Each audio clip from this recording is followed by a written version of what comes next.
Dan Raviv joins me now. He's a senior Washington correspondent for I-24 News. Hi, Dan. Thanks for being with us.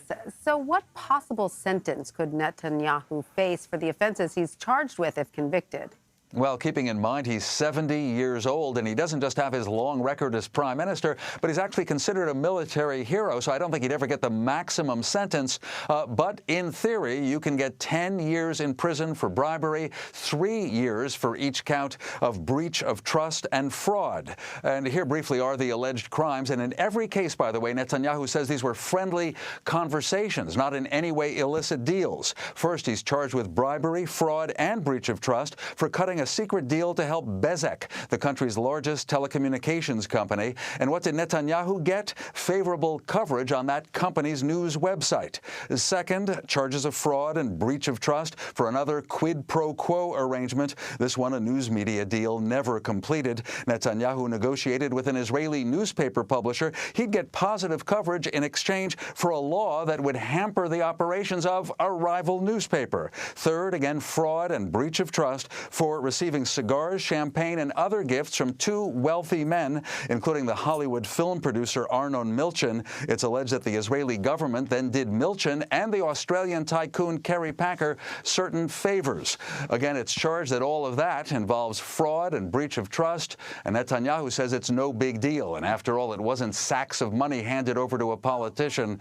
So there are a lot of Israeli voters who don't quite understand how this is bribery. Tanya? So then how have these corruption charges, affected the politics of Israel in both Netanyahu's party and among the opposition?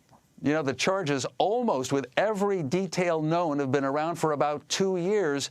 And just this year, of course, Israel has had elections, both in April and again in September, when Netanyahu wasn't able to form a government. And in the past few weeks, even the rival party, the Blue and White Party, under retired General Benny Gantz, hasn't been able to form a government, couldn't get a majority in parliament. So a lot of people think that the corruption charges had almost no impact. But right now, after the indictments, there is the possibility that someone inside the prime minister's Likud party might actually mount a challenge against him, try to push Netanyahu out.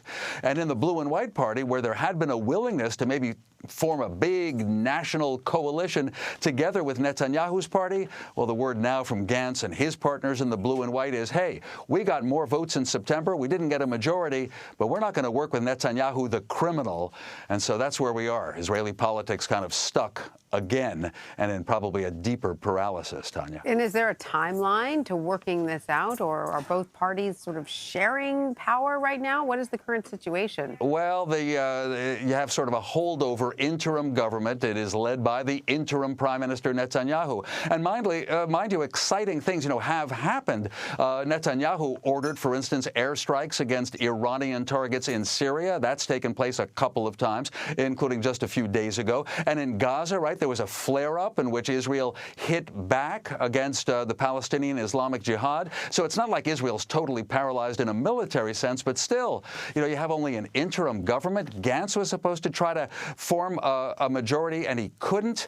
Now, right now, the parliament has 21 days to try to agree on a government after the two-party leaders failed. It's not likely to happen. Here's what's most likely: another round of elections. For the first time in Israeli history, that would be 3 rounds of elections within a year. It could well happen this coming February, and by then, we don't know. Netanyahu could be on trial, Tanya.